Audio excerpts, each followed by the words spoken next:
It's Captain Matt, Boater's Secret Weapon. I'm here with the super special guest. This is Jack Ferguson. Now, Jack's from California, and he is a master mercury technician. Been in the industry for over a decade, working on large diesel gas engines, generators, stern drives, outboards, you name it. He's got the expertise. He's got some great tools and videos online that are valuable for pleasure boaters. Jack, thanks for joining us here today. What do you think is the number one cause that outboards are breaking down in your experience? I mean, you see thousands of them a year, right? Mm-hmm. We have two based on basically how you use your outboard. So if your outboard is used quite often, we see a lot of overheating. Overheating tends to be the biggest cause of outboard breakdowns, and it usually leaves you stranded. Now, it depends what kind of overheat. If you're in the salt water, we tend to see where you pick something up a whole bunch, or you run through sandbar and you just shred that impeller, especially if you're in Florida areas. If you're in California areas, we mainly see a lot of seagrass, a lot of kelp, where you run through it. And if you have more than one outboard, maybe only one outboard got covered. So you see one where the temperature just skyrockets. Typically an outboard sits at around 140, and they start climbing up to around the 200s when that happens. The second type is if your boat is more of a trailer boat, and it sits more than 6 months out of the year, your issue is usually going to be a fuel system related problem. Usually either, you can have old dry rotted fuel lines, a bad primer bulb. I've seen a lot of primer bulbs fail. Or what you can have as well is we have what's called ethanol in the fuel in the United States. And that stuff is really detrimental to fuel systems altogether. We see a lot of killed fuel pumps, a lot of bad fuel modules. And what it looks like is it's like sand. And that's what happens when ethanol separates from the fuel. And then it runs through the pump, kills the pump, and then it runs into the injectors. Or if you have a carburetor on your outboard, it gets into the carburetor, gums it up, and then it's very hard to start, very hard to run. Usually you get popping, stalling, all kinds of problems. Yeah. So let's take a step back to the overheating issue. Okay. What are some of the things that you want to look for? And then what are some of the things that you can do to resolve that issue on your own, or, hey, we need to call in an expert to help us? Really good question. First of all, if you have an electronic outboard, meaning it has a computer and you have a display with different things on it, Mercury has their vessel view. Yamaha has their own little display made by Garmin. And they also have the little round pucks as well. So we've got a couple different ways to see it. The round puck will not help us nearly as much in a Yamaha. Yamahas do not display a lot of their information numerically, meaning it's just a little bar that goes up and down. It says high or low oil pressure. It doesn't say 40 PSI, and it just says high or low temperature. There is no, 140. With a Yamaha, what we're going to be looking for is some really quick stuff. We're going to be looking straight at that telltale if you have an outboard. And seeing if there's steam coming out of the telltale or if there's a steady stream of water. Now, if there's a steady stream of water and you're still overheating, try to rev it in neutral. If it doesn't go away, we're going to be looking more at like a thermostat more than anything. If it does go away, we're going to be looking either at clogged water intake holes, which are super easy to do. All you do is shut the engine off, raise it up, start cleaning out. What I recommend is usually either having a paper clip with you. Paper clip's a really good tool, or like a piece of Romex wire works really good. Copper wire, because it also works really good if you're trying to get something out of the bilge. You can usually maneuver a piece of Romex wire to kind of grab like a claw. So it's a multi-tool. Yep. But we can poke through the little holes that you got in the bottom of the lower unit. Going back to the thermostat and or no pumping water. So like, let's say you see steam coming out of the telltale instead of water. Okay, now we're looking at a lack of water overall. So it's not that the thermostat's failed, because we just don't have any. So we need to be looking at still the lower unit leg. Did we run something over? That's number one. Number two would be impeller from then on. Now, if you were to rev the engine up, let's say you had the overheat and you brought it down, you were running at like 3,000, you brought it down to neutral, your alarm's still going off, and you push the neutral button and you rev it up, and all of a sudden it starts going away. We may be looking at a worn impeller, meaning it's not bad, but it's starting to fail. So it's pumping a lot less water than it should. And when you rev it at idle, there's a lot less load against the engine, but a lot more flow because we're spinning it faster. I've noticed that worn impellers show their faces in two areas, at idle or near wide open. Because at idle, it's not spinning very fast, it's not pumping a ton of water, and at wide open, when it really needs to pump hard, it doesn't do it. Yeah. Thermostats, no matter what you rev, no matter what you do, it will overheat. So you rev it up, nothing changes. You shut it off, nothing changes. It's usually that thermostat has stuck closed by a clump sand or any kind of debris. And unfortunately, thermostats, if you don't have one on hand, which usually like Mercury, Yamaha, Suzuki's made them super easy to change. But if you don't have one on hand, there's nothing you can really do out in the water.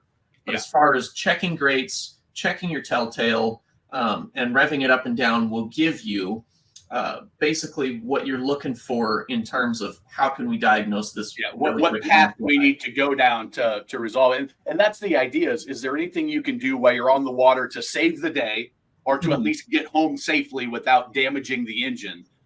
That's awesome. So next you said, all right, so you've got overheating, which is, and if you overheat your engine and you don't stop, you can really damage a bad situation. Like, okay, an impeller change or a new thermostat too.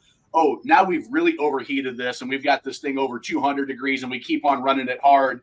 And now what happens?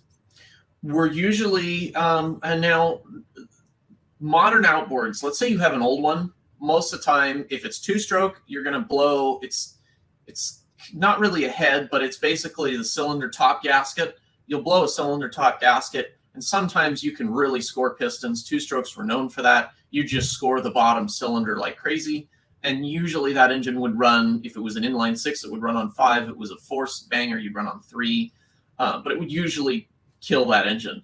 On a modern 4-stroke, I've seen a couple different things happen.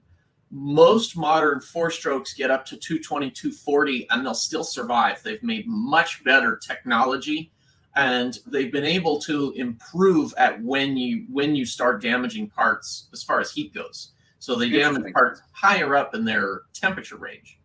But what happens is still the same. In a 4-stroke, you have oil, so you don't tend to seize a piston like you did in a 2-stroke, but usually you blow a head gasket. You can warp a cylinder head because you've got your valves. You could damage a piston, but that's very unlikely with a 4-stroke because of the oil. The oil keeps the cylinder lubricated, keeps it from seizing like what a 2-stroke would do, because a 2-stroke will run on super, super small volume of oil, whereas a 4-stroke, we have a sump. Yeah, so that the idea is, hey, if you identify that issue, be aware that the avoiding it can get very expensive very quick. So now the other you mentioned was fuel.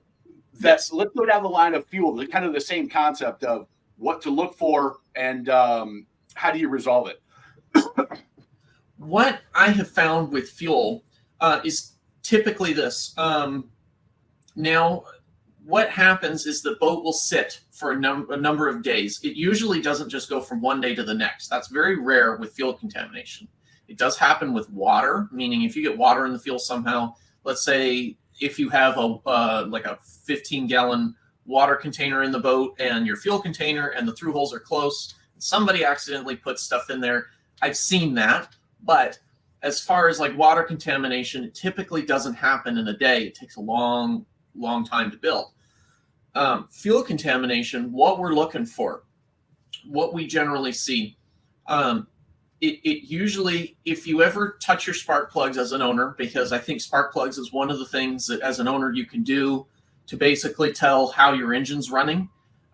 If you ever look at your spark plugs, you're going to be looking for conditions of the plugs. If they're super black or they're super white, then basically that means you're on either end of the fuel spectrum on that cylinder.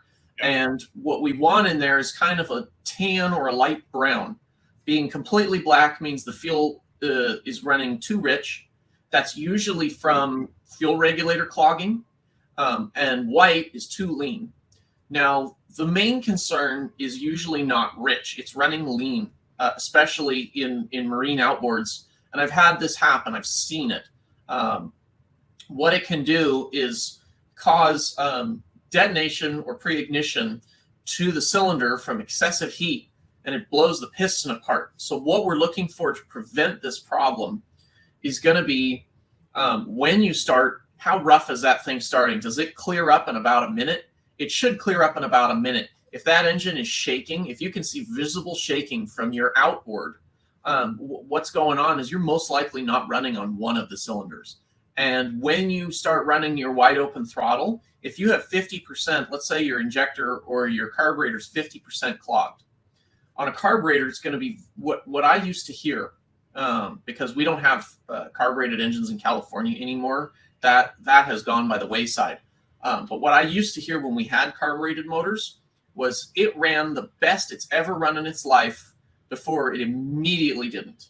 And what would happen is they'd be using starter fluid. So number one, if you have to use starter fluid, that's a big sign that there's something wrong. Yeah. Number two was that once they got it going, it was a little rough, but they got out of the harbor and that thing was cruising so well. It was running very, very good. And then they pushed it, and then it ran. They thought it gained 50 horsepower. They thought they went from having a 300 to a 350, or like a 75 to a 125. And then what would happen is all of a sudden they'd have a squeal and a bang. Something would happen that was catastrophic. And what that was one cylinder leaned out. In the marine industry and also the car industry, there's a term called lean is mean, which means the leaner you run an engine, the faster it's going to run, but it's not going to run long. It's how they run race engines. They run them really lean, but they don't last long. Quick. Yep. What we'd see secondly, besides just, starting issues and starting fluid and cowling shaking, we could also see issues with fuel filter clogs. If you're running and you start accelerating, and all of a sudden it starts lean popping, the RPMs start dropping, and it's not alarming. So you'd be looking for an alarm. If that alarm does not exist and it's still popping and sputtering, having all kinds of problems, we're going to be looking at fuel. And my number one thing to do is to take your fuel filter off, dump it into a bag or a clear box or a clear mason jar, and see what's in there. If we see a settling of debris in the bottom, that's only what the paper can hold. That means the paper in the filter is so full that stuff has come out of the filter and dumped into the mason jar. We've seen it a couple times. We had a guy just come in recently, idled beautiful. And then he would start going after 2,000 RPM, it would pop and sputter and have all kinds of problems. And that ended up being contaminated fuel filters. And once he had contaminated fuel filters, we had to go through the whole system. He had the primary fuel filter. We took the injectors out and cleaned them. We took the fuel rail out and cleaned it. We cleaned all the lines out. And then the problem basically went away, but that was from sitting. It sat too long. Yeah, that's one of the worst things for fuel is just for it to get old. And old means moisture's likely getting in, a lot of issues there. That is awesome.